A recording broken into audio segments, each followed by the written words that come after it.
नमस्कार दर्शकों। तो आज हम जानेंगे विष्णु जी के 10 अवतारों की कहानी के बारे में। तो पहला अवतार उनका था कूर्म अवतार। उन्होंने कूर्म अवतार इसलिए लिया था क्योंकि देवताओं और दानवों ने सोचा कि समुद्र मंथन किया जाए जिससे अमृत निकलेगा। तो अब उन्होंने सोचा कि मंथन के लिए मंदराचल पर्वत को ले लेते हैं। मंदराचल पर्वत को लेकर वो क्षीर सागर में उन्होंने मंथन किया, लेकिन बार बार मंथन करने के कारण मंदराचल पर्वत पानी में धंसा जा रहा था। तब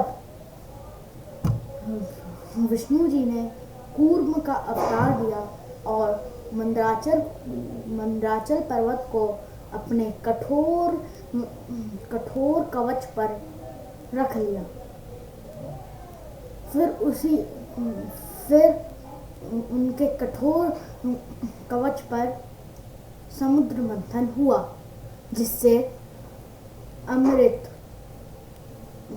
धन्वंतरी जी अमृत लेकर निकले। दूसरा अवतार था मत्स्य अवतार। मत्स्य यानी मछली। उन्होंने मछली का अवतार सृष्टि को एक महाविनाश से बचाने के लिए लिया था। एक बार की बात है, जब एक राजा जल में सूर्य को अर्घ दे रहे थे, तब उनके हाथ में एक छोटी सी मछली आ गई। उस मछली ने बोला कि राजन, मुझे अपने पास रख लो, नहीं तो इस जल की बड़ी बड़ी मछलियाँ मुझे खा जाएगी।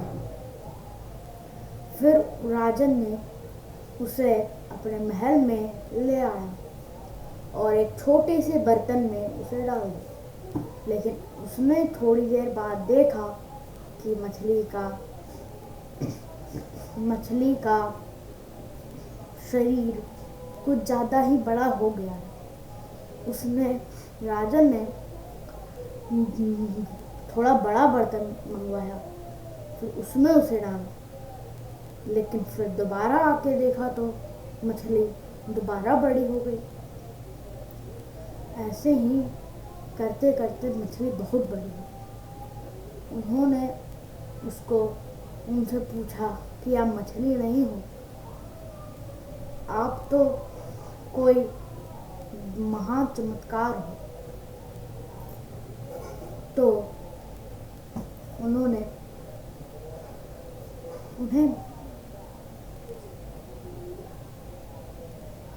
फिर विष्णु जी ने उन्हें दर्शन दिए और कहा कि कुछ दिनों में एक महाप्रलय आएगा, उसी में मैं एक बड़ी सी नाव लेके आऊँगा। उसमें तुम अपने पूरे गांव वालों को, राज्य को बैठा देना। फिर राजन ने वैसा ही किया। कुछ दिनों बाद महाविनाशक प्रलय आया।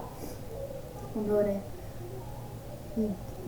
देखा कि एक बड़ी सी मछली नाव लेकर आ रही है।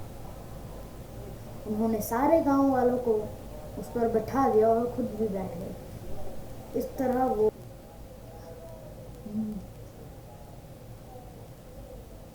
नरसिंह। अब तो बात यह है कि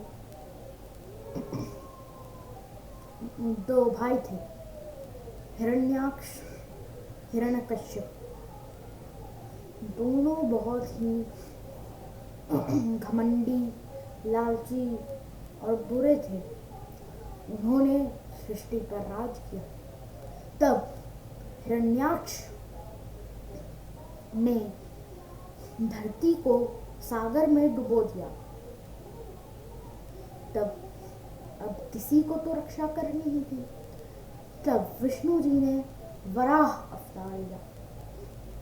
उन्होंने हिरण्याक्ष को मारकर धरती को निकाल लिया और उसकी जगह पे उसे स्थापित कर दिया। फिर अगला अवतार है नरसिंह। नरसिंह भगवान का भक्त प्रहलाद, यानी नारायण का भक्त प्रहलाद। हाँ, प्रहलाद हिरण्यकश्यप का बेटा था। हिरण्यकश्यप को यह बिल्कुल अच्छा नहीं लगता था कि वह अपने पिता की जगह किसी और भगवान को पूज रहा है। उसने हिरण्याक्ष को मारने के लिए बहुत कुछ किया, लेकिन कुछ भी नहीं हुआ। सारे प्रयास विफल रहे। तब उन्होंने राजा हिरण्यकशिपु ने अपनी बहन होलिका को प्रहलाद को आग में बैठाने को कहा, आग में लेकर बैठने को कहा, क्योंकि होलिका को ब्रह्मदेव से एक चुन्नी प्राप्त थी। जिस चुन्नी को अगर वो ओढ़ ले तो आग उसका कुछ नहीं कर सकती। लेकिन अब विष्णु जी के भक्त को कुछ हो ही नहीं सकता। तब विष्णु जी ने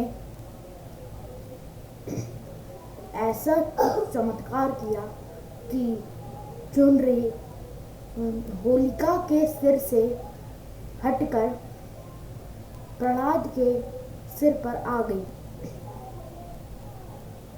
उन्होंने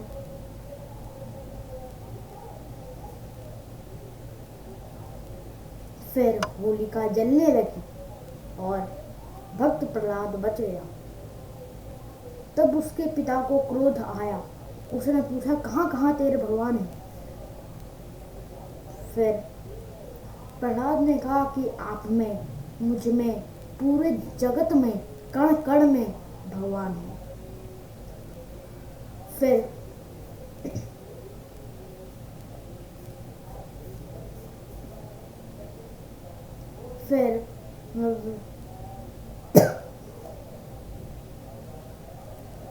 उसने पूछा कि इस खंबे में भी तेरे भगवान हैं? फिर उसने बोला, हाँ, इस खंबे में भी है। तब हिरण्यकश्यप ने वो खंबा तोड़ दिया। उसमें से नरसिंह भगवान निकले, जिनका मुंह शेर का था, नाखून बड़े बड़े और शरीर इंसान का। हिरण्यकश्यप को वरदान प्राप्त था कि वो ना जानवर से मरेगा, ना पशु से मरेगा, ना पक्षी से मरेगा, ना इंसान से, ना देवता से, ना दानव से, ना ही किसी जंतु से। तो फिर नरसिंह भगवान ने उसे, और हाँ, उसने ये भी वरदान मांगा था कि ना वो शाम को मरेगा, ना सुबह को, ना रात को, ना ब्रह्म मुहूर्त में, और ना ही वो आकाश में मरेगा, ना धरती पे, ना ही पानी में, ना ही पाताल में। तब नरसिंह भगवान ने उसे घसीट के खिड़की की चौखट पे बैठाया। चौखट पे बैठे और अपने गोदी में अपने पैरों पे उसे रख के उसे कहा कि हे हिरण्यकश्यप, तू ना धरती पे मर रहा है, ना आकाश में, ना पानी में, ना पाताल में। तू मेरी जान पे मर रहा है। ना तू अस्त्र से मर रहा है, ना शस्त्र से। तू मेरे नाखूनों से मर रहा है। ना तू सुबह मर रहा है, ना शाम को, ना रात को, ना प्रातः काल में। तू संध्या में मर रहा है। और ना तू किसी इंसान से मर रहा है, ना जानवर से, ना दानव से। तू आधे इंसान और आधे जानवर से मर रहा है। फिर नरसिंह भगवान ने हिरण्याक्ष का सीना चीर दिया। तब से हम होली मनाते आए हैं और होलिका दहन करते हैं। हमारा अगला अवतार है वामन अवतार। वामन अवतार श्री कृष्ण ने राजा बलि को महायज्ञ करने से 100 यज्ञ करने से रोका था, वरना अगर वो यज्ञ पूर्ण हो जाता तो वह स्वर्गलोक के राजा बन जाते।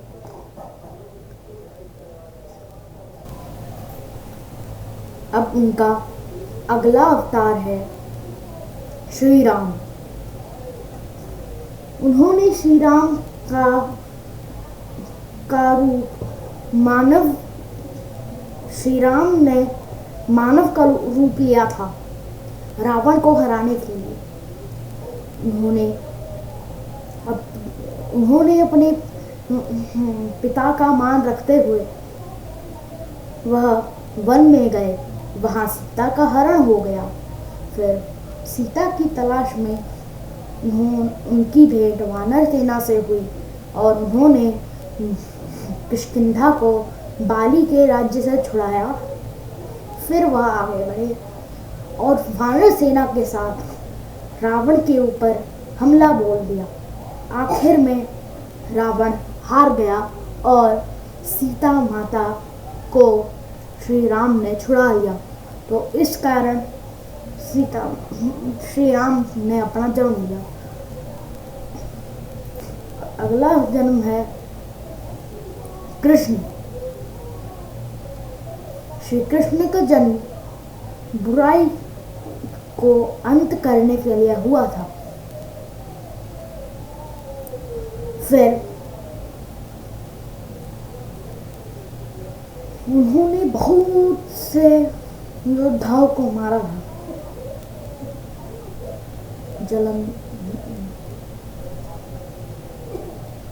मगध के राजा, और उन्होंने महाभारत में अर्जुन का साथी बनकर उसे साहस दिया और अर्जुन ने श्री कृष्ण की सहायता से कौरवों का नाश किया। और कृष्ण जी ने बहुत से दैत्यों का वध किया। हमारा अगला अवतार है बलराम अवतार। बलराम अवतार श्री कृष्ण जी के बड़े भाई हैं। उन्होंने ये अवतार कृष्ण रूप की सहायता के लिए बनाया था। हमारा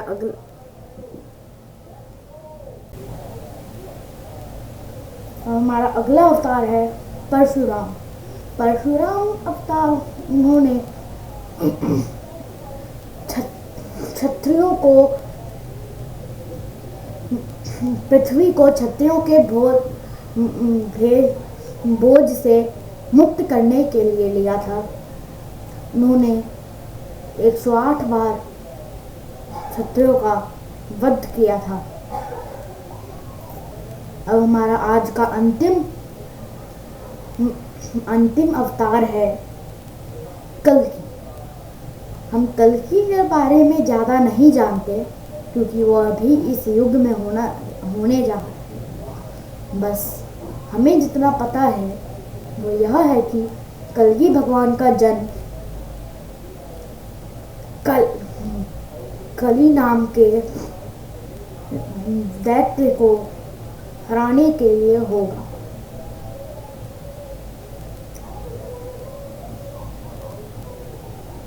धन्यवाद। तो ये थे आज के कुछ विष्णु जी के रूप। ऐसे तो कहते हैं कि हरि अनंत हरि कथा अनंता। तो अगली कहानी में मिलते हैं। धन्यवाद। राम राम।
तो हमारा तीसरा अवतार है वरा अवतार।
जय श्री कृष्ण।